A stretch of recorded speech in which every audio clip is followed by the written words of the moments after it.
s'agit cette fois de la première pile à lire de l'année 2026 pour le challenge Romantasy organisé par Nina Quill. Et si je ne me trompe pas, c'est sa 6e édition. Cette année, Nina a revu les choses en grand. Elle a décidé de faire des équipes comme il y a 2 ans. L'année passée, elle avait choisi de faire un challenge simplifié. Donc cette année, nous avons 3 équipes avec 3 booktubeuses. Merci Electra. J'ai l'impression que mes chats choisissent à chaque fois quand je filme pour venir manger. Du coup, oui, Nina a fait 3 équipes cette année. Alors, elle n'est pas capitaine d'une des équipes. Elle a choisi de plus participer et elle a choisi 3 booktubers avec qui elle s'entend bien, qu'elle apprécie. On a du coup la team Vampire qui est avec Perfect Flow, la chaîne Perfect Flow. Je ne la connais pas, je vous invite Perfect Flow à aller voir. Je vous mettrai certainement en barre d'infos le lien de sa chaîne, de son compte.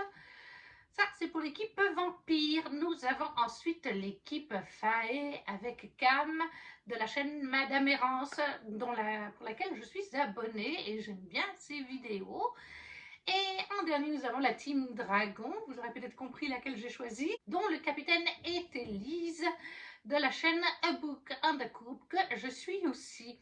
J'ai longuement hésité entre Cam et Elise, vu que je les suis toutes les deux, les Fae et les Dragons, je les aime bien. Et j'ai quand même décidé de choisir Dragon, mais il n'est pas exclu que je mette quelques points à Cam et peut-être même à Perfect Flow pour être juste tout de même. Mais ça restera en dominance pour Elise et l'équipe Dragon.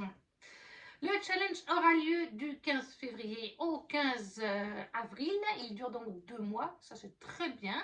On a 10 catégories différentes qui valent des points différents. On a un barème de 1 à 3 points pour ces lectures-là. Alors après, ça vaudra bien plus de points si vous associez plusieurs des thématiques.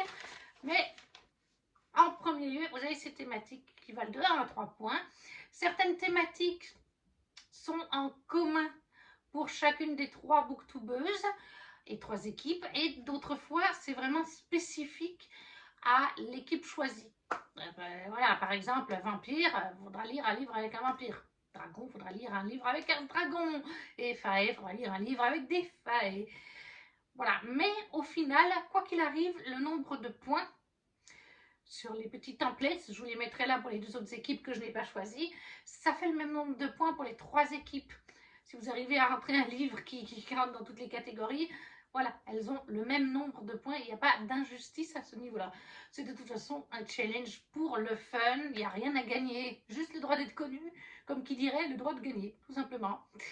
Nina a des marque-pages. Je crois qu'ils sont en vente sur son Etsy. Moi, je les ai reçus parce que je suis abonnée à son Patreon.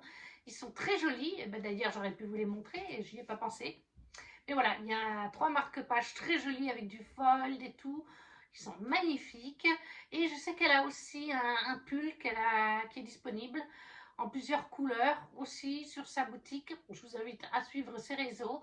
Vous aurez toutes les informations, y compris sur la vidéo de présentation du challenge que je vous mettrai en barre d'infos. J'ai donc choisi de prendre l'équipe d'Élise. Je vais vous lire les catégories et après je vous dis le nombre de points que ça vaut et je vous dirai en fait les livres dans quelle catégorie ils rentrent. Parce que certains vont plusieurs fois dans des catégories différentes.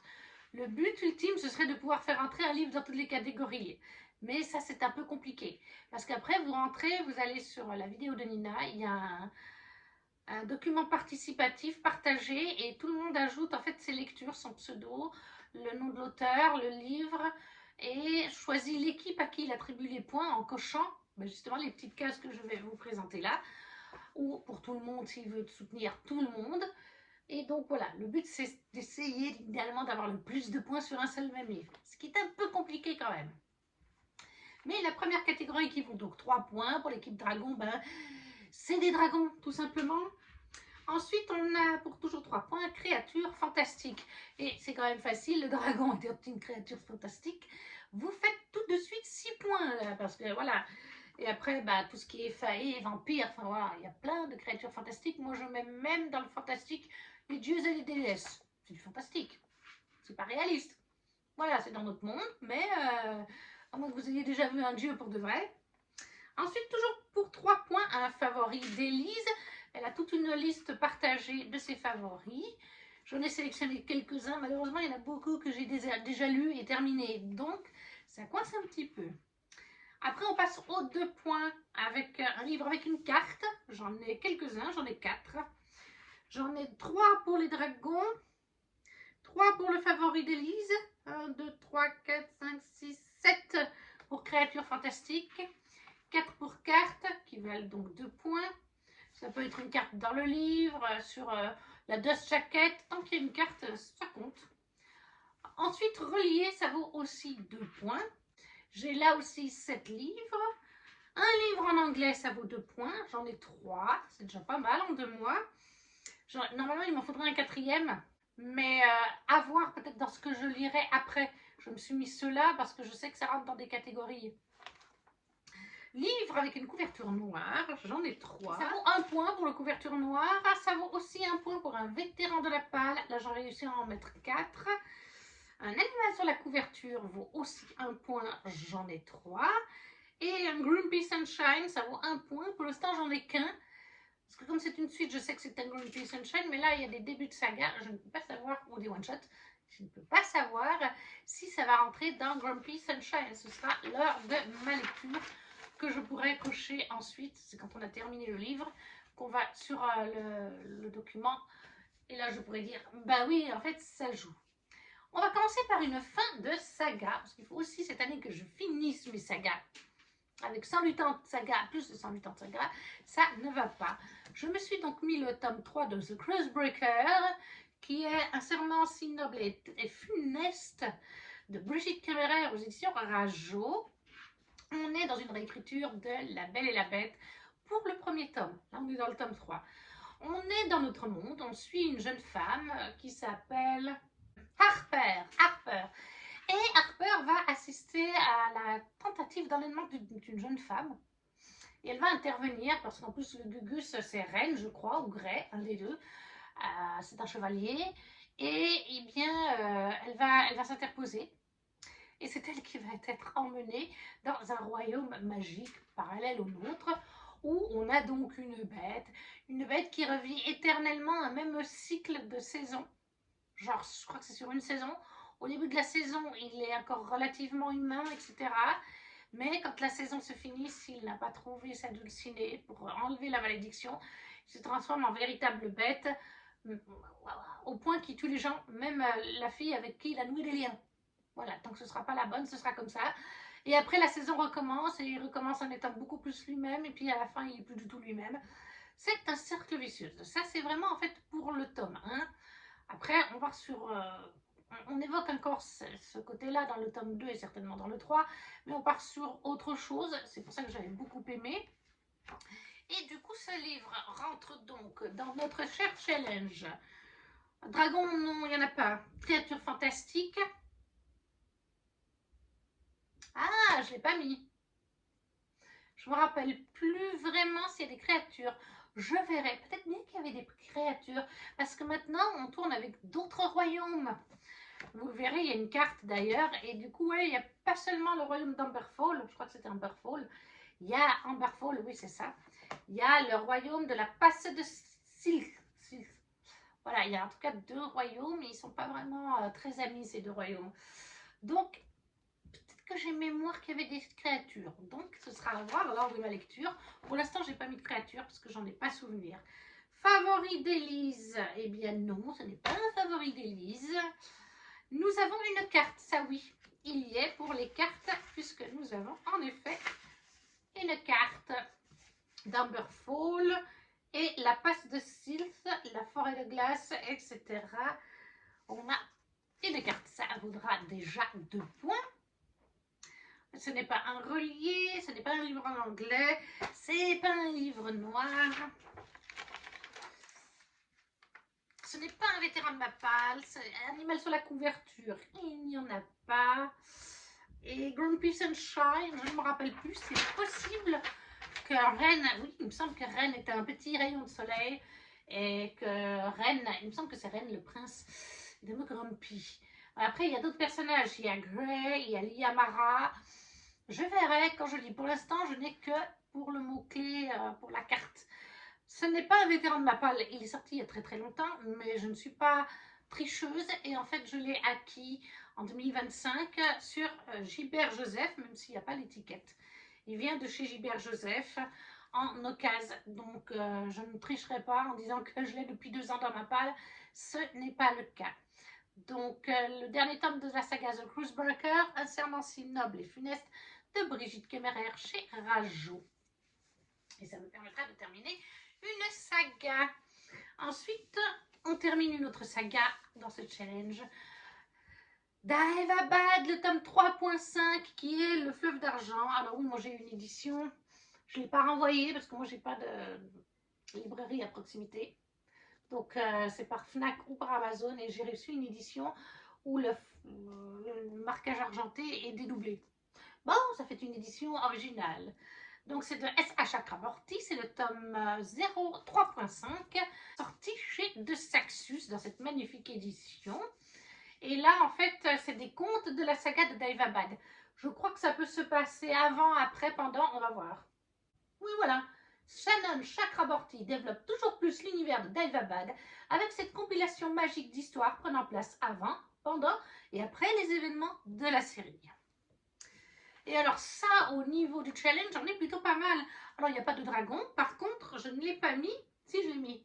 Créatures fantastiques, ça vaut 3 points. Il y en a. Il y a des djinns, il y a des Efrites. C'est des créatures fantastiques.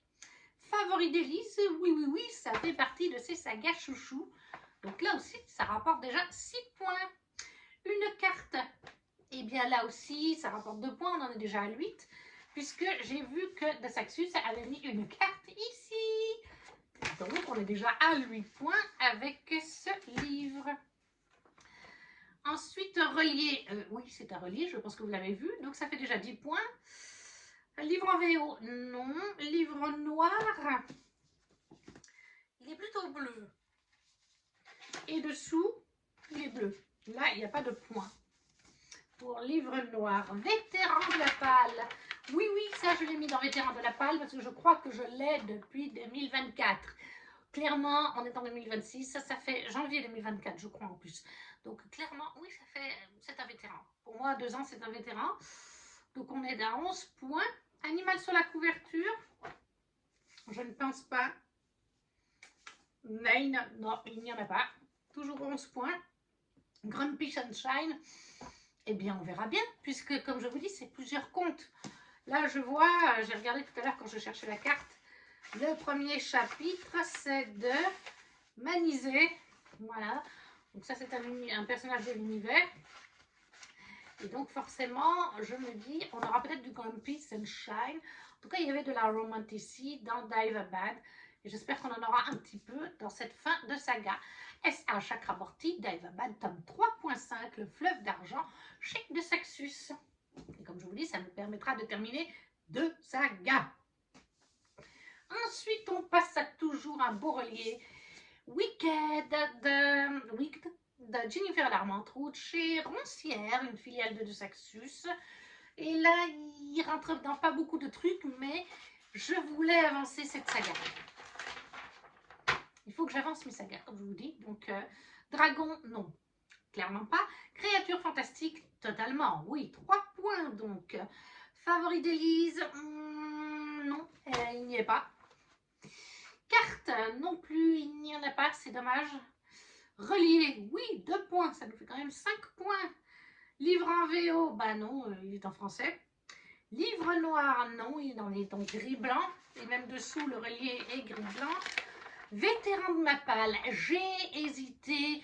Peut-être que vous pouvez me dire ce que vous en pensez. J'ai regardé quand je l'ai ajouté, parce que sur Livre Addict, il y a la date d'ajout. Et en fait, ça ne fait qu'une année que je l'ai ajouté, janvier 2025. On est mi-février 2026. Considère-t-on ça comme un vétéran?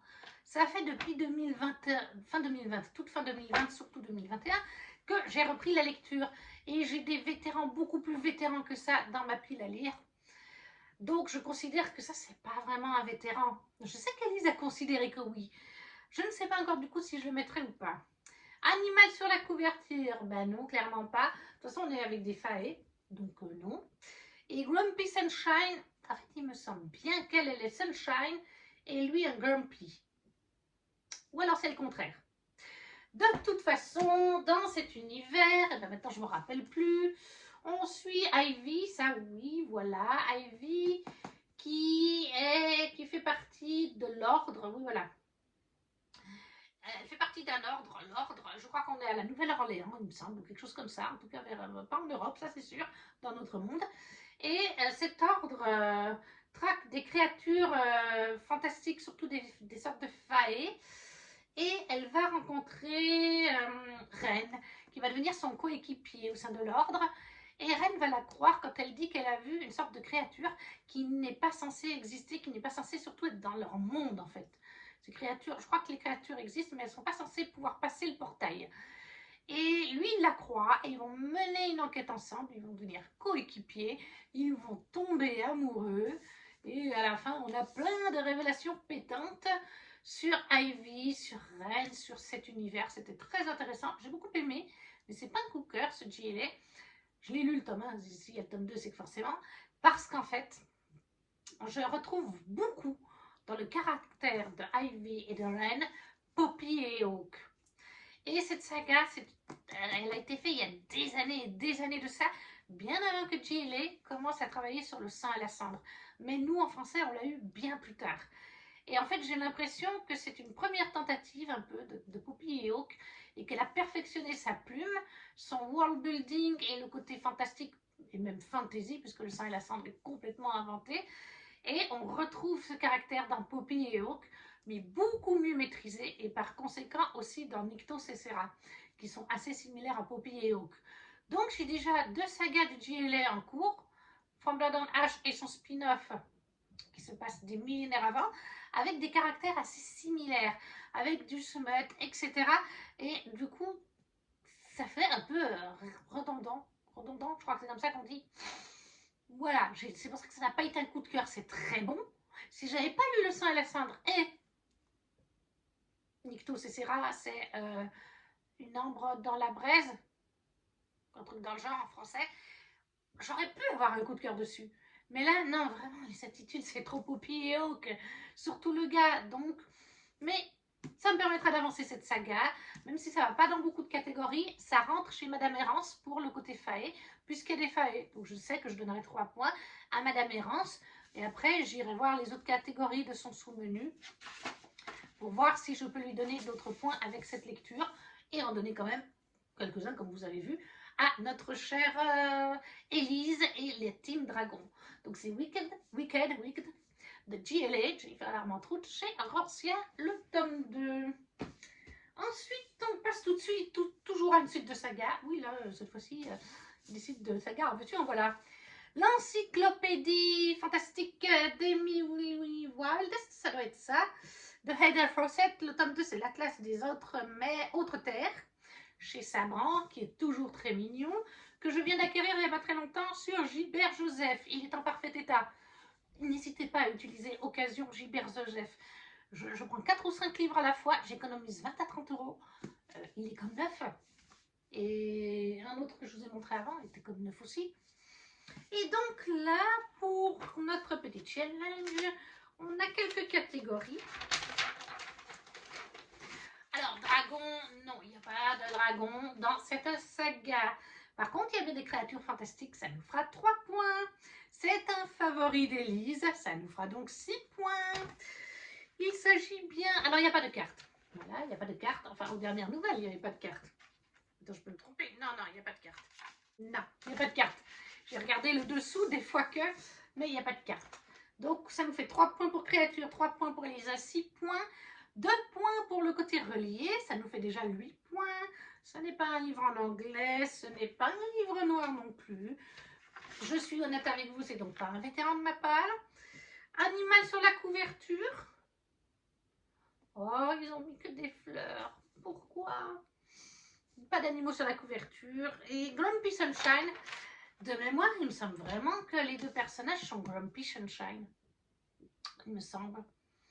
Mais je peux me tromper. Et là, on est dans notre monde aussi. Emily Wilde, en tout cas pour le tome 1. Emily Wilde qui voulait faire dans le tome 1 une encyclopédie féerique. Et d'ailleurs, elle l'a terminée. Et elle est partie dans je ne sais plus quel pays. Dans le tome 1, un pays nordique, pour étudier les petites créatures féeriques. Il y en a des bénéfiques, il y en a des maléfiques, bien entendu. Et elle a été rejointe en cours de sa mission par Wendell Bumblebee. Bumblebee. J'ai l'impression de dire Bumblebee comme l'autobot Bumblebee. C'est pas pareil. Et du coup, au fil de tome 1, il y a une romance entre Wendell et Emily. Emily qui va donc faire sa petite popote avec les créatures, avec l'aide de Wendell. Et on va découvrir plein de sortes de féeries. J'en dirai pas plus. C'est un peu cozy fantastique, cozy fantasy, parce que ça se passe dans notre monde. Mais moi j'ai bien aimé, ça n'a pas été un coup de cœur, mais c'est une jolie saga. Et tant qu'à faire, je voulais la continuer. Je l'avais achetée dans cette optique en occasion. Elise l'a mis dans ses favorites, cette saga. Donc, allez, let's go, rapportons des points à la Team Dragon. Avec le tome 2 de l'Atlas des autres terres d'Emily Wilde et Terre Fawcett chez Sabra. Et je crois que cette fois, on nous précise qu'elle va partir vers les Alpes autrichiennes. Voilà, donc en plus, on se balade dans notre monde. Et ça, c'est une suite de saga, c'est pas une fin de saga. Ensuite, on va passer sur un livre numérique. Best of the Briar, le tome, oui, c'est parce qu'il est en anglais. Best of the Briar, le tome 0.5. Et maintenant, je ne sais même plus comment il s'appelle, j'arrive. Voilà, la miniature ici, c'est donc Prince of the Arena. Et ça, en fait, c'est un 0.5. Pour l'instant, je ne le possède pas. Je ne veux pas l'acheter parce que je pense sincèrement, Best of the Briar fait un tabac, je crois, dans le monde entier. En français, en tout cas, il a un énorme succès chez Chatterley. Ils ont sorti jusqu'au 3 inclus. Je crois qu'ils ont même sorti le 4. Et moi, je possède les tomes 1 à 4 en édition Fairyloot. Puisque le tome 1, c'était le Romantasy Book d'il y a un an et demi en arrière, une année à peu près en arrière. Et l'été passé, ils avaient sorti les tomes 2, 3 et 4 en un pack. Donc voilà, j'ai les 4. Je viens de terminer le 3 en janvier. Il me reste donc sagement le 4. Et quand je regarde, cette année est prévu les tomes 5, 6 normalement. 5, 6 ou 5, 6, 7. Mais en tout cas, le 5 arrive prochainement. Et normalement, le 6 aussi devrait sortir cette année. Mais pour l'instant, ils ne sont pas sortis. Et j'ai lu des commentaires sur Booknode que le livre 4 avait un cliffhanger qui donnait trop envie d'avoir la suite. Et on ne l'a pas. Ni en anglais, ni en français. Et en plus, comme j'ai les belles éditions Fairyloot et qu'elles sont magnifiques, avec des cartes et tout, des illustrations des personnages et tout, je trouve le travail dessus beaucoup... Moi, je préfère ça à la VF. Voilà. Et en plus, il y a des cartes. Il y a 2 cartes. En VF, vous ne les avez pas. Je sais parce que mes copines de littérature, Mandy, qui adore cette saga, m'a demandé de lui prendre en photo les cartes qu'elle a trouvées aussi superbes, même si c'est en noir et blanc. Elle trouve dommage qu'on n'ait pas eu une petite carte en français. Après, peut-être que dans l'édition classique anglaise, il n'y en a pas. Mais voilà, je me dis, ouais, il y a un gros cliff. Déjà, dans le 3, il y a un gros cliff. On a envie de connaître la suite. Mais là, le 4, il paraît que c'est vraiment dur et on n'a pas la suite. Donc, je le mets sur pause. Le tome 4, je ne le lis pas tout de suite. Mais c'est vrai que j'ai envie de retourner dans cet univers. Je ne le lirai pas en février. Je pense que je le lirai début avril pour laisser passer 2 mois entre le tome 3 et ce tome 0.5.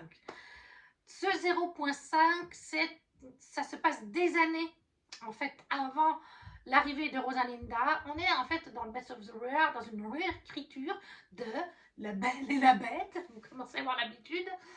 On est, c'est pas dit clairement qu'on est dans notre monde à la base. Rosalinda vit dans notre monde, mais c'est notre monde, enfin une sorte de monde comme le nôtre, puisque Rosalinda parle de choses de notre monde, de certains films, séries, oui, elle fait référence à des trucs culturels.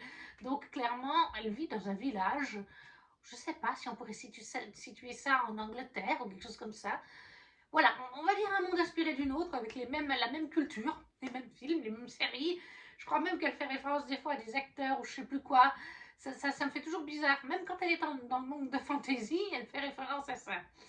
Et du coup, elle va se retrouver à voyager dans le monde des faées avec 4 cours, le printemps, l'été, l'automne et l'hiver. 4 princes, rois, on peut dire ça comme ça, qui dirigent ces royaumes, mais qui sont maudits. Ils ont une malédiction. Ils se transforment en énormes bêtes, en loups, toutes les nuits, Voilà. Et pour enlever cette malédiction, il faudrait qu'ils trouvent leur mate, leur âme sœur en français. Alors je sais que c'est pas traduit, mais en anglais c'est mate. Je vous le dis, c'est mate. Mais Mandy m'a dit qu'en français c'était pas traduit âme sœur, ils ont changé un petit peu. Chatterley a voulu faire original. Mais en anglais, my mates, our mates, enfin voilà, bref. Donc en anglais ils ont laissé le mates, mais en français Chatterley a trouvé un petit nom sympa. Je trouve que l'idée est sympathique. Et voilà, du coup, le but de Rosalina, ça va être de trouver les mates des 4 princes pour briser leur malédiction, parce qu'il y a un mal qui ronge le royaume à côté de ça. Et pour vaincre ce mal, il faudrait que les bêtes ne soient plus des bêtes, mais des hommes, enfin des failles, complètement. Il y a tout un world building autour. C'est un harem inversé, c'est-à-dire que l'héroïne a 4 hommes qui lui courent après, et elle court après les 4 hommes. Mais ce harem inversé est super bien fait, puisqu'il est même un petit peu polyamour. On a 2 personnages dès le début de la saga, dès le tome 1, dès les premières pages. On sait que 2 des princes failles entretiennent une relation sexuelle entre eux. Et on se rend vite compte qu'il y a des sentiments plus qu'amicaux. Et tous les princes ne sont pas jalouses les uns des autres quand Rosalina va s'envoyer en l'air avec l'un d'entre eux. Les autres, ils sont contents pour elle. Voilà, c'est sain dans ce sens-là, il n'y a pas de jalousie, il n'y a pas de course-poursuite à Rosalina ou quoi que ce soit. Ce tome 0.5 se passe bien avant l'arrivée de Rosalina, où en fait les autrices, parce que c'est 2 sœurs, je crois que c'est 2 sœurs, ont décidé de nous faire découvrir les bases de la relation de Ferron et Dayton, les princes du printemps et de l'été, ceux qui ont déjà donc une sorte de relation dès le tome 1. C'est donc un MM. Si vous n'aimez pas ça, passez votre chemin. Mais voilà, moi j'ai très hâte. Alors je crois qu'il n'est pas très épais. Et du coup, je ne veux pas me le procurer. J'aurais pu, mais je pense que Fairy Loot, on sait qu'il y a en tout cas un tome 5 et un tome 6 qui va sortir, plus le 0.5 qui est sorti en 2025. Donc moi, je pense que Fairy Loot, quand tout sera sorti, ils feront les tomes 5, 6 et le 0.5 pour aller avec les 4 premiers. Donc je ne veux pas m'amuser à l'acheter, je veux le lire en e-book. Alors malheureusement, ce qui m'embête royalement, c'est que personnellement j'ai une Kobo Fnac. Et sur le site de Fnac, on ne trouve que les Best of the Briar 1, 2, 3, 4 en français. Et en anglais, on ne trouve pas le 0.5. On les trouve en italien, mais le 0.5 n'existe pas.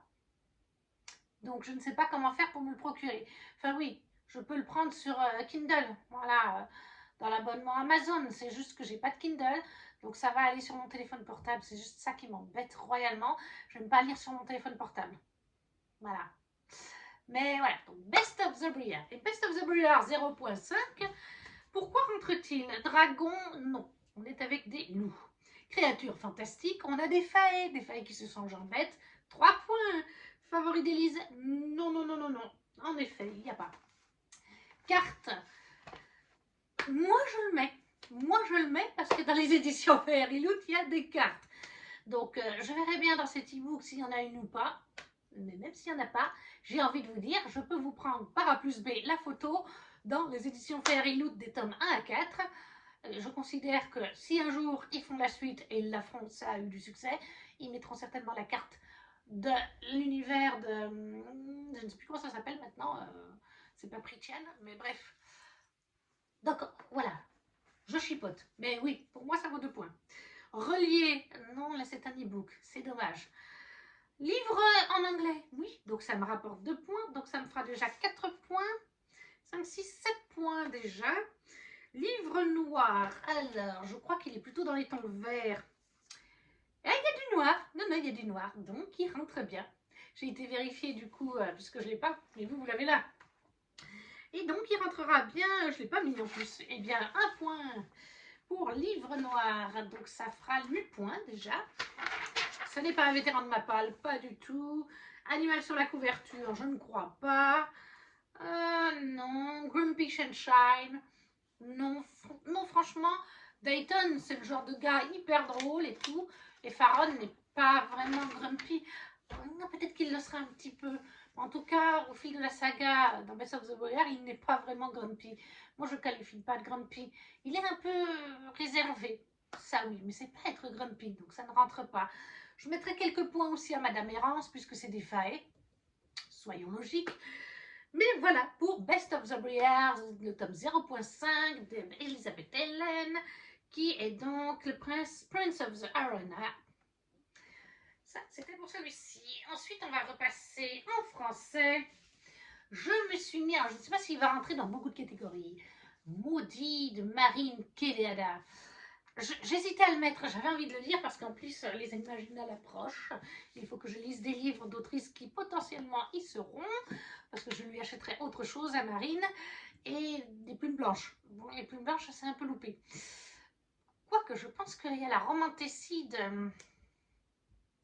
pas que je voie, la romantécide Alexandre Delis, le nouveau, dans l'univers de Entre nous la rivière, c'est de la fantasy, puisque c'est un univers inventé, même s'il n'y a pas de magie, c'est du fantasy. Et je pense que c'est une romantécie comme pour son tome 1. Donc voilà, mais là nous sommes dans Maudit, de Marine Kéléada, en auto-édité, dans sa magnifique édition reliée, jaspée par Marine, en plus, Marine a aussi mis ça elle-même. Et là, dans Maudit, on nous dit, à bientôt 19 ans, Marianne Campbell souffre de sévères troubles anxieux, jusqu'alors inexpliqués. Cet été, elle se rend pour la première fois en Écosse au grand rassemblement du clan Campbell où Maggie, la doyenne, la met en garde contre un mystérieux Highlander qui rôde aux alentours. Et au cœur de ses racines familiales, les crises de Marianne se multiplient, exacerbées par ces lieux emplis de secrets. Quelque chose lui échappe, quelque chose la lie au Highlander et au passé de sa famille. L'origine de ces crises, un traumatisme lointain, celui de querelles sanglantes entre clans, celui d'un amour interdit, celui d'une tragédie oubliée, qui est inspirée d'une histoire vraie. Alors vous allez me dire, mais qu'est-ce que ça fout là? Ok, d'accord, il y a un côté mystique. Je ne l'ai pas lu, mais Mandy l'a lu. Et j'ai été lui dire, écoute, est-ce que ça rentre pour le Romantasy Challenge? Est-ce qu'il y a quand même, on aurait l'impression qu'il y a un peu de mythologique, mystique ou quelque chose? Et elle me dit, oui, vas-y, les yeux fermés, il y a un côté. Il y a un côté fantastique, tu peux y aller, il n'y a pas de souci. Donc, moi, je saute dessus. Alors, par contre, je ne crois pas qu'il y ait de dragons. Je n'ai pas voulu en savoir plus. Je n'ai pas demandé plus à Mandy. Mais je ne crois pas qu'il y ait de dragons.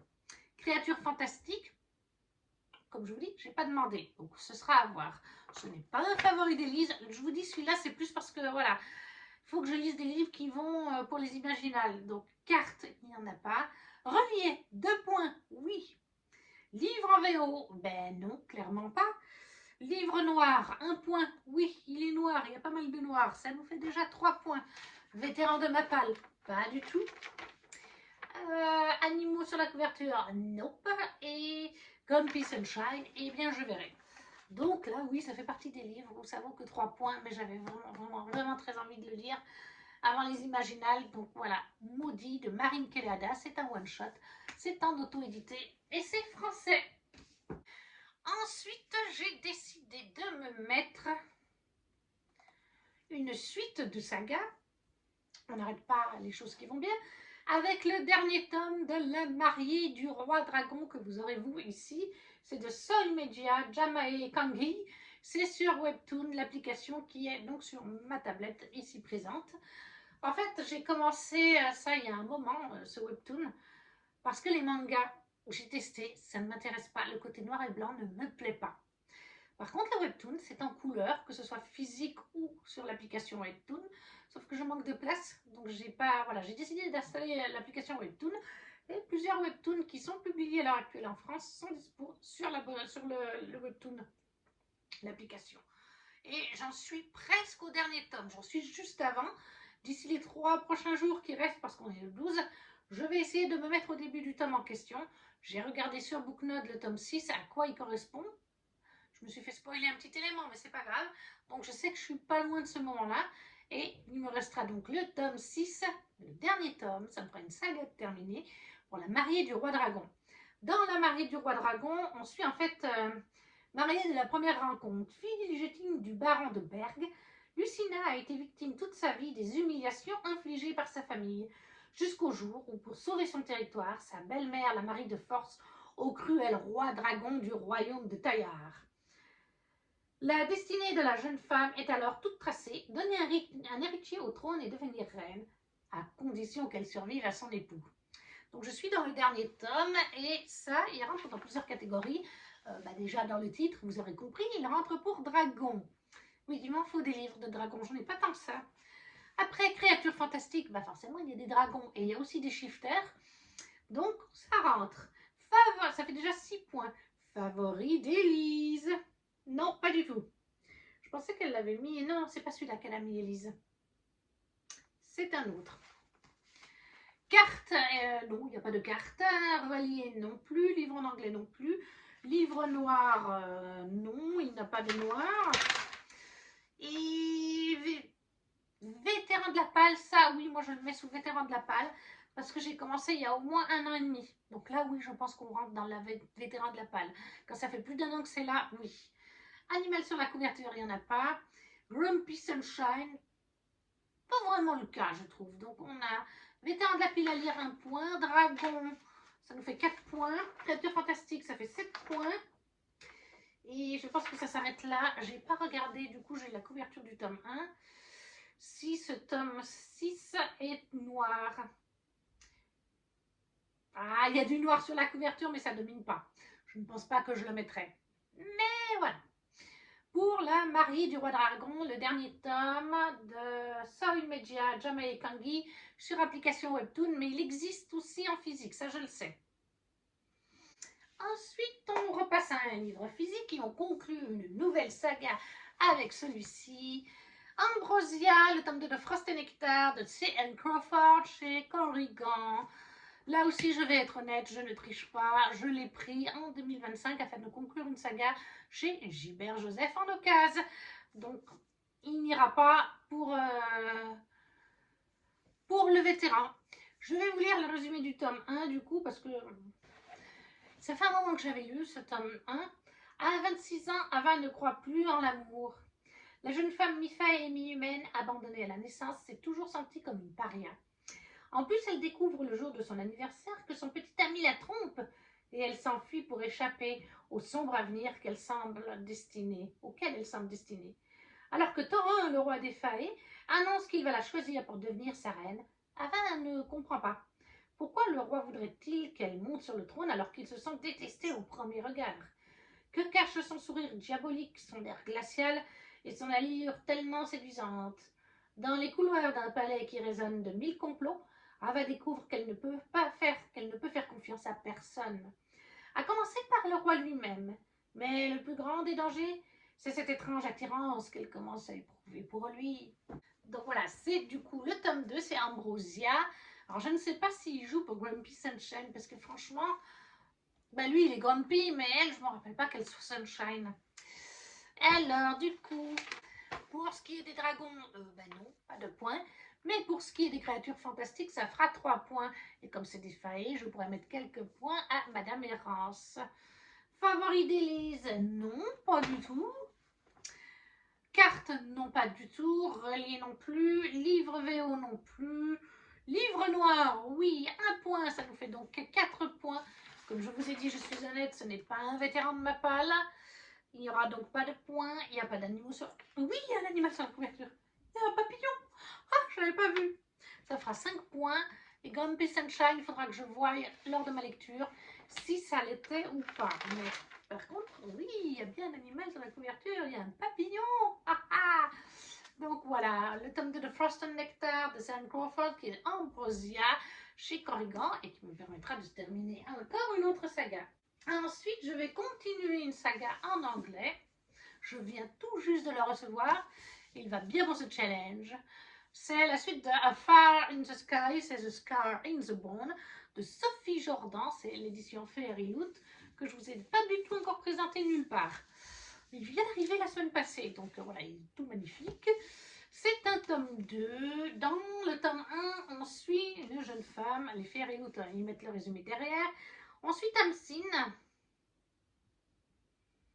Et Tamsin, on est dans un univers de fantasy inventé où en fait Tamsin est la fille adoptive du roi et de la reine. Elle a été élevée avec les autres princesses, mais en fait son but, alors les princesses adorent Tamsin, et même le roi et la reine la considèrent un peu comme leur fille, mais son but premier, quand elle a été amenée dans le château, il y a un terme pour ça, c'est que quand une des sœurs de Tamsin fait une bêtise, eh bien c'est Tamsin qui trinque à sa place.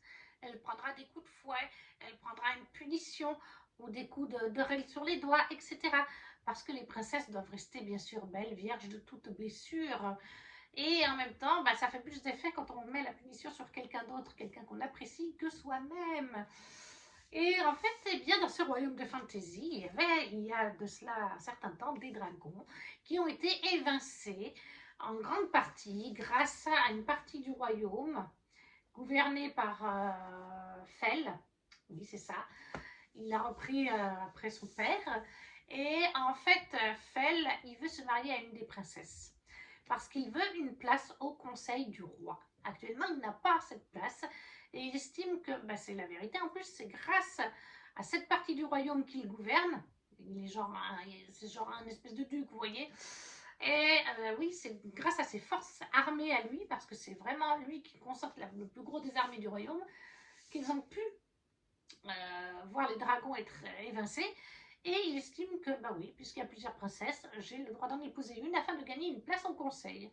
Sauf que le roi étant très malin, il va lui offrir Tamzin, sans bien sûr lui révéler qu'elle n'est pas vraiment de sang royal. C'est une fois le mariage consommé et bien consommé qu'il découvrira la supercherie et il n'aura pas le choix que de ramener Tamzin avec lui sans avoir eu la place au conseil. Ça, c'est vraiment la toute base du tome 1. Mais il s'est placé plein de choses dans ce tome 1. Et là, c'est donc le tome 2 d'une trilogie qui plus est. J'ai vu ça, moi je pensais que c'était une duologie. Et non, je ne ferais qu'avancer cette saga. Donc là, on a bien des dragons, ça nous fait 3 points. Des créatures fantastiques, ça nous fera 6 points. Ce n'est pas un favori d'Élise. C'est un livre qui n'a pas de carte, si je ne me trompe pas. Non, pas de carte. Donc pour l'instant, ça fait 3-6 points. Relié, 3 points. Oui, ça nous fait 9 points déjà. Livre en anglais, 2 points. Ça met à 11 points. Livre noir, non, je ne crois pas. Non, bien au contraire, il est bleu et blanc. Vétéran de la palle, non. Animal sur la couverture, oui, donc ça me fera 12 points. Grumpy Sunshine, je ne me rappelle plus trop. Je dirais qu'ils le sont un peu. Fall est un Grumpy. Et elle est quand même assez sunshine de mémoire. Mais on verra lors de notre lecture. Mais au moins 12 points d'assurés pour celui-ci, ce qui est déjà pas mal. Fire in the Sky, le tome 2, c'est The Scar. A Scar in the Bone de Sophie Jordan chez Fairyloot. Ensuite, on va passer, bah tiens, une autre fin de saga. La saga des sans destins, le tome 2 de Daniel L. Jensen. Qu'est-ce que je vous raconte? Un sort gravé dans les eaux chez Brajlon, l'édition reliée. C'est une duologie que je lis avec mon amie Ludivine. Donc voilà, l'élu, si tu passes par là, j'espère que tu es prête pour mars ou avril. Et je vous ai pas pris le tome 1. Alors le tome 1, on est dans un univers de fantasy inventé, mais on a des similitudes à notre monde, puisqu'on est avec les dieux nordiques, Freya, Odin et compagnie, Thor, etc. Et en fait, il y a certaines personnes qui ont parfois un don qui vient d'un dieu. Et c'est le cas de notre héroïne qui se trouve, Freya, elle s'appelle Freya d'ailleurs, et je ne sais pas si c'est pas Freya qui lui a donné un don, mais son don est caché depuis la naissance, ses parents lui ont toujours dit de le cacher. Au début de cette duologie, notre héroïne est mariée, on est chez les Vikings, elle est mariée à un Gugus vraiment lamentable, et comment ça s'appelle, un Jarl, va découvrir qu'elle a un pouvoir, et en fait le pouvoir qu'elle a, c'est un pouvoir qui est dans une prophétie. Et le Jarl va l'épouser, malgré qu'elle soit déjà mariée et que lui-même est marié. Il va en faire sa seconde femme, il ne l'aime pas du tout, hein. Il lui dit qu'elle peut aller voir qui elle veut d'ailleurs. Il l'épouse juste parce qu'il y a une prophétie vis-à-vis du don qu'elle possède, et qu'en tant que Jarl, il sait qu'il va pouvoir pousser la prophétie à s'accomplir en étant marié avec elle. Ça, c'est la base. Ensuite, il se trouve que le Jarl a un fils qui s'appelle Bjorn. Lui-même a un don de Thor, je crois, si je ne me trompe pas, ou d'Odin, un des deux. Et bien sûr que vous imaginez qu'en fait, Freya et Bjorn ont éprouvé des sentiments l'un pour l'autre, une attirance physique, alors que c'est le fils du Jarl et qu'elle est sa femme au Jarl. Même s'il n'y a rien entre eux, Voilà, ça n'empêche pas qu'une bonne partie du truc, elle se dit c'est le fils de mon mari, je ne peux pas. Mais c'est, voilà, il y a tout un aspect mythologique. Et ce serait la fin d'une duologie de Daniel L. Jensen. Et ça, du coup, ça rentrerait pour les points. Alors, il n'y a pas de dragon. Créatures fantastiques, je ne me rappelle plus. Peut-on considérer des êtres humains qui ont un don d'un dieu de la mythologie nordique comme des créatures fantastiques? Je ne me rappelle plus s'il y en a des créatures fantastiques, mais on verra bien à la lecture. Favori d'Élise, non, pas du tout. Carte, je ne crois pas. Nine, et là, il n'y en a pas non plus sur le derrière de la jaquette. Relié, oui, ça nous fera 2 points quand même. Livre en anglais, non. Livre noir, non, je regardais dessous, mais non, il n'est pas noir. Vétéran de la palle, non plus. Animal sur la couverture, il n'y en a pas. Grumpy Sunshine, je me rappelle plus, mais non, ils sont pas vraiment Grumpy Sunshine, ils sont un peu grumpy tous les deux. Donc là, potentiellement, il n'y aurait que 2 points. Mais bon, c'est pas grave, ça rapportera peut-être d'autres points à une autre équipe. Et puis, comme je vous dis, je dois avancer mes sagas. Je ne peux pas recommencer, je ne peux pas passer le cap des 200, moi, en fait.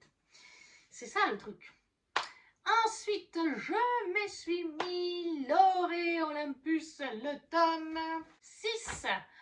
Alors, je ne l'ai pas en physique, puisque là, c'est pareil, c'est une saga à rallonge et les tomes sont trop épais. Je le lis sur l'application Webtoon, puisqu'il y est. Et donc, j'en suis au tome 6 exactement. C'est de Rachel Smythe, mais c'est publié aussi chez Hugo BD. Je crois que ça s'appelle Hugo BD. En grand format et en poche, je ne sais plus. Mais ça fait un moment que j'ai décidé que je continuais cette saga sur l'application Webtoon. Ça prend moins de place et c'est moins coûteux aussi. Et là, on est dans les Olympus, est-ce que vous n'en avez pas tous entendu parler? Dans de la mythologie grecque avec Hadès et Perséphone. On va suivre notre jeune Perséphone qui va bien sûr tomber amoureuse d'Hadès. Et il y a bien sûr plein d'autres dieux et déesses et de héros qui gravitent autour d'eux. Je ne pense pas qu'il y a besoin de s'attarder très longtemps. Je crois que ça a fait le tour de la sphère. Donc forcément, il n'y a pas de dragon. Là, il n'y a pas de point. Créatures fantastiques. Moi, je considère que les dieux et les déesses sont des créatures fantastiques. Et je ne l'ai pas mis, mais oui, je l'ai mis. Donc voilà. 3 points. Favori d'Élise. C'est un favori d'Élise. 6 points, donc. Une carte. Non, il n'y en a pas. Relié. Alors, techniquement, le relié existe, mais vu que je le lis en e-book, qu'est-ce que je fais? Je ne sais pas encore. Je ne l'ai pas mis, là. Il faudra que je pose la question, peut-être dans le Discord. Livre en VO, non, c'est en français. Livre noir, non. Les lauréats Olympus sont roses et bleus. Vétéran de la palle. Alors moi, je considère que oui, puisque Lauréat Olympus, ça fait vachement longtemps que je l'ai commencé. D'abord avec le premier relié que j'ai revendu, ensuite sur Webtoon. Et la dernière fois que je l'ai lu, je crois que c'était pour le Romantasy Challenge l'année passée, me semble-t-il. Et avant ça, je l'avais lu pour le challenge de Kimi, du Greek Mythology Book Challenge en 2024. Donc, ça fait un moment que Lauréat Olympus attend d'être lu. Donc oui, j'ai mis Vétéran de la palle, ça fait 1 point. Favori d'Élise, ça fait 4 points. Créature fantastique, ça fait 7 points. Je ne sais pas du coup si on compte le relié, on verra, je demanderai à Élise. Il n'y a pas d'animal sur la couverture.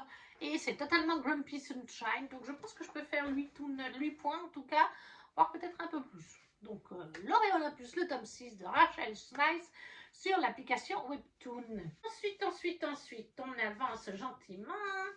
Je vais continuer une saga avec Le Pont des Tempêtes, le tome 4 de Daniel L. Jensen. La guerre sans fin chez Brajlon. Là, on est dans des duologies à chaque fois qui sont dans le même univers et il y aura 6 tomes en tout. Dans chaque duologie, on suit un couple. Dans le tome 1, on suivait Lara et la reine. Lara et la reine. Là, on suit Zara et Kéris.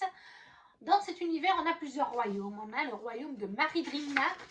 J'arrive jamais à le dire. Maridrina, oui, c'est ça. On a le royaume de... je ne sais plus comment ça s'appelle. Mais on a plusieurs royaumes. On a Valcota, et ça c'est pour le tome 3 et 4. Valcota contre Maridrina. Dans le tome 1, c'était le pont des tempêtes. En fait, c'était le royaume d'Arène. Et je ne sais plus comment s'appelle le royaume. Parce que j'ai la capitale et la mer des tempêtes. C'est tout. Et en fait, le roi de Maridrina, dans le tome 1, a envoyé sa fille Lara pour tuer Arène une fois mariée. Une fois qu'il serait tombé amoureux. Mais c'est beaucoup plus complexe que ça. Et là, le tome 2, on suit Kéris, qui est un autre fils du roi de Maridrina. Kéris qui ne s'intéresse pas du tout à la guerre et au complot. Lui, il a la tête dans les étoiles et dans les études. Et en face, on a Zara, l'héritière. C'est sa tante, je crois que c'est sa tante qui est sur le trône de son royaume. Et elle en a fait son héritière parce que la maman de Zara est décédée à cause de Maridrina quand elle était gosse. Et en fait, Zara s'occupe d'une ville. Et Kéris a été envoyé dans cette ville. Le Thomas est une sorte de Roméo et Juliette. Ils ont été envoyés à Nerastis, si je me rappelle bien. Et il y a deux parties dans cette ville. Et littéralement, le Maridrina possède une partie et Valcota possède l'autre partie. L'un et l'autre ne savent pas qui ils sont parce que Kéris, jusqu'à devenir l'héritier, parce que ses frères ont été tués, et ben, il ne s'intéressait pas à tout ça, comme je vous ai dit, il s'y intéresse toujours pas. Donc personne ne sait comment il est physiquement. Personne ne le connaît et il ne sait pas non plus comment Zara est physiquement. Et en fait, ils se font passer pour des Maridrina et Valcota de l'armée, mais ils ne disent pas qui ils sont sincèrement. Ils vont commencer à parler et à tomber amoureux jusqu'à découvrir, bien sûr, qu'ils sont des véritables ennemis, les héritiers des deux trônes. Et ça, c'est donc le tome 4, Daniel L. Jensen, La guerre sans fin, chez Brajlon. Et du coup, là, on a quelques catégories. Alors, il n'y a pas de dragon, il n'y a pas non plus de créatures fantastiques. Donc ça ne rentre pas. Ce n'est pas un favori d'Élise. Je vous ai dit les 3 favoris d'Élise, en fait, que j'ai pu prendre. Mais par contre, il y a bien une carte. Il y a une carte sur le derrière de la jaquette. Donc, il y a bien une carte. C'est un relié. Ça fait déjà 4 points. C'est pas un livre en anglais. C'est pas un livre noir non plus. Un vétéran de la palle. Je ne sais pas. Animal sur la couverture, il n'y en a pas. Grumpy Sunshine.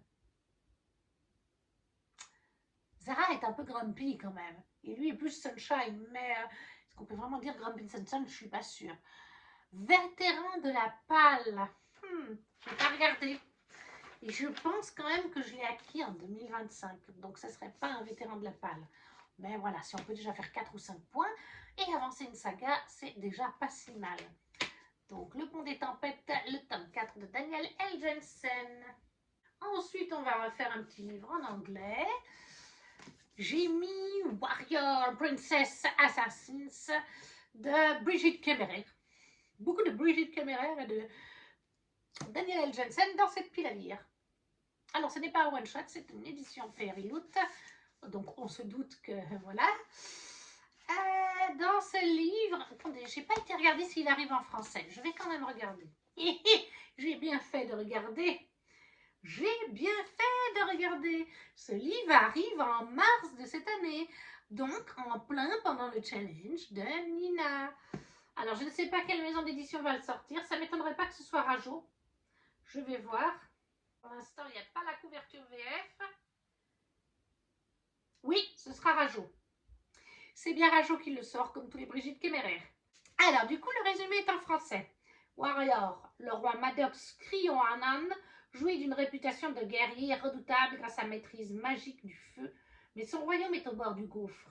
Le seul moyen pour Ki de sauver son peuple est de contracter une alliance matrimoniale avec le royaume voisin d'Estranza, en espérant que la famille royale ne découvre pas son secret. Princess, la guerre menace et contrairement aux apparences, la magie de la famille royale décline. Jory est le dernier espoir pour sa famille. Il faut qu'elle épouse le roi Maddox Kironan pour s'assurer une alliance avec son royaume. Il serait tentant d'accepter la proposition de son ami d'enfance Asher de fuir, mais lorsqu'elle rencontre son promis, tout change. Assassin, Asher a toujours fait ce qu'il fallait pour survivre.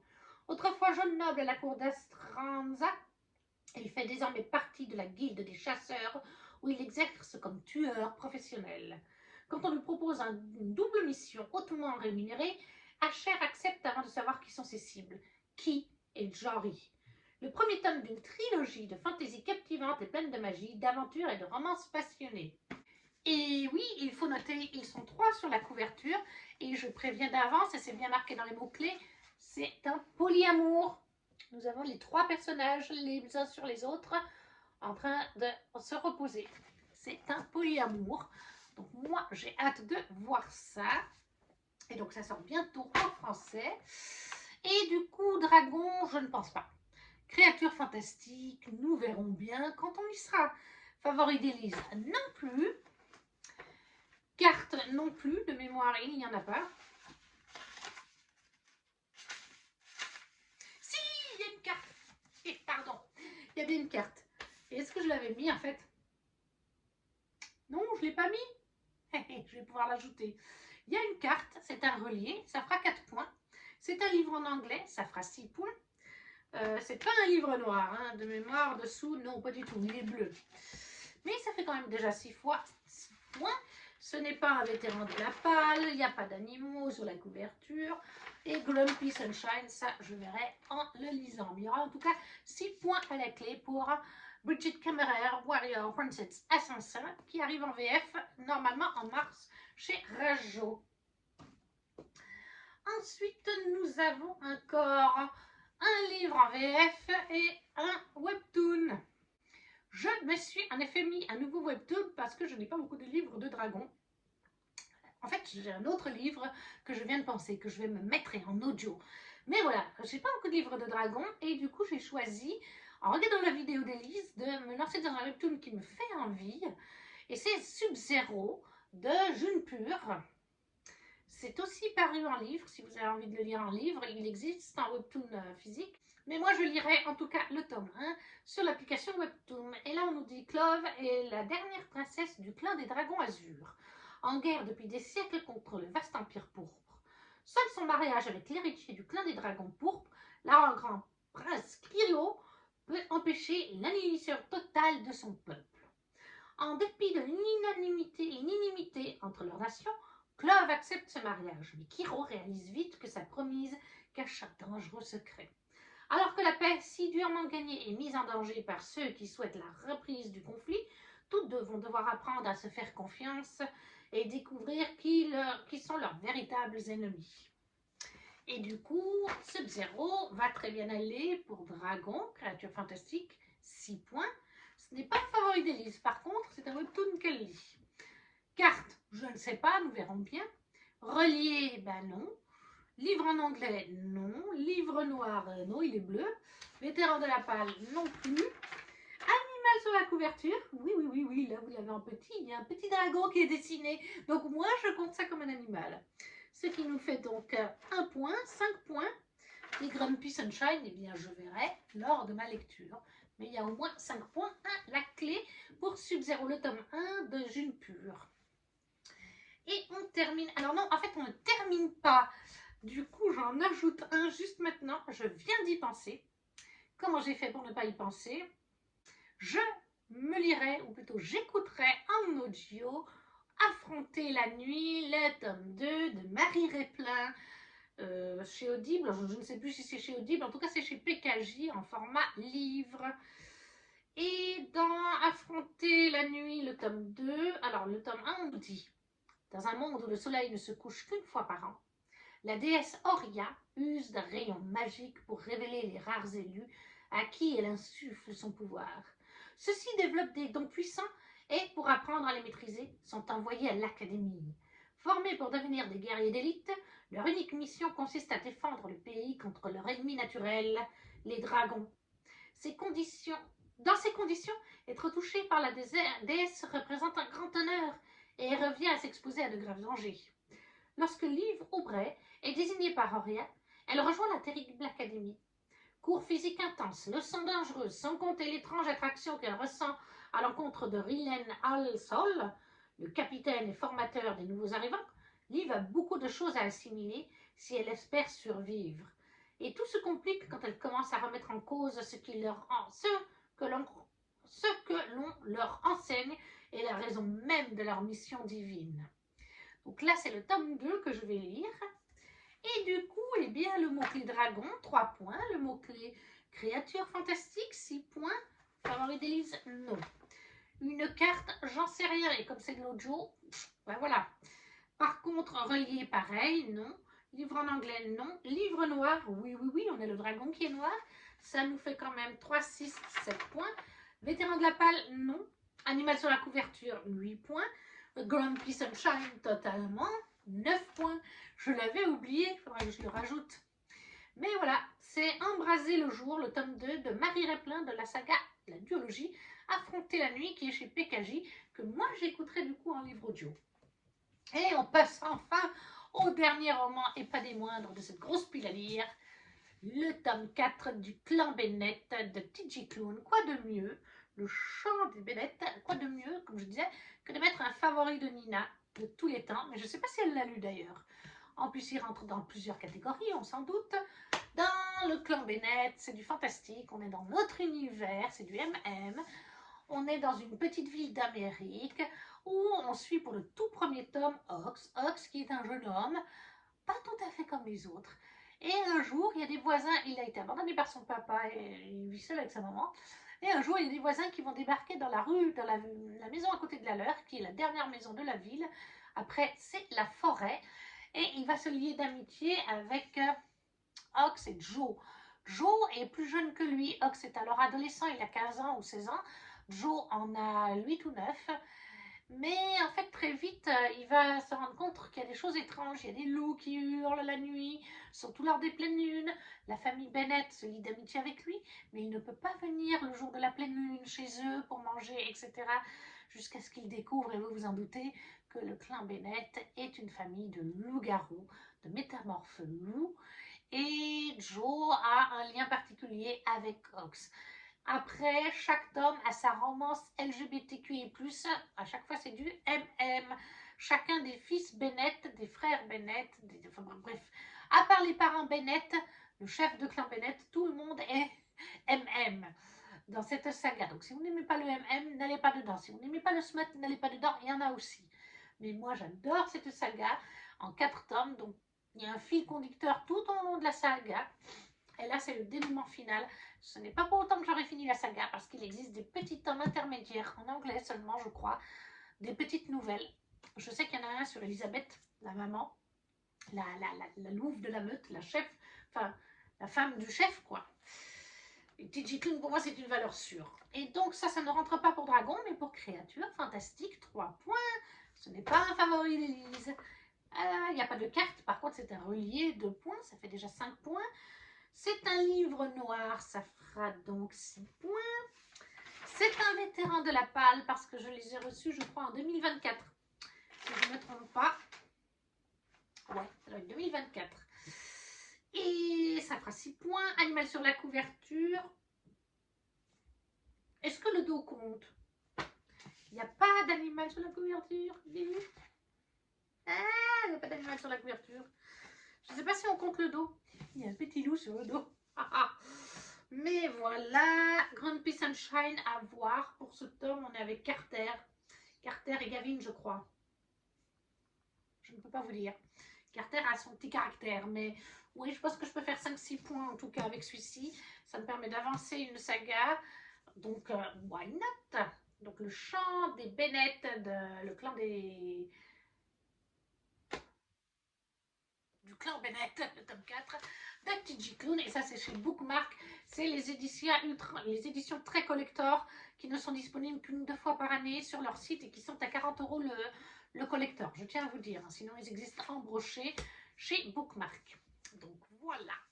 Et voilà, si je ne me trompe pas, au total, on aura 16 livres à écouter ou lire en e-book, en webtoon, en audio et en livre pour cette grosse pile à lire, mais sur 2 mois, c'est largement faisable. Comme je vous dis, je vais peut-être rajouter Alexiane Delis avec la voix de Manzambi, si je ne me trompe pas, parce que je pense que c'est de la romantasy. Par contre, il n'y a pas de créature et tout ça.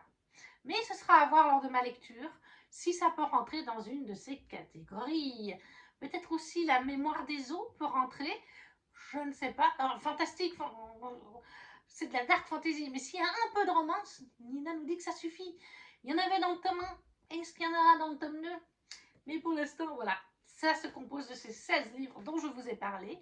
N'hésitez pas à me laisser un commentaire pour me dire si vous participez au challenge et me laisser votre vidéo si vous en avez fait une. J'adore voir les piles à lire. Si vous avez déjà lu certains de ces livres, s'ils vous font envie. Si vous ne savez pas comment mettre, vous connaissez le petit emoji pour soutenir la chaîne avec le petit pouce, à partager la vidéo si le cœur vous en dit, à vous abonner si ce n'est pas déjà fait. Et nous, on se retrouve très vite pour une prochaine vidéo. Ciao, ciao!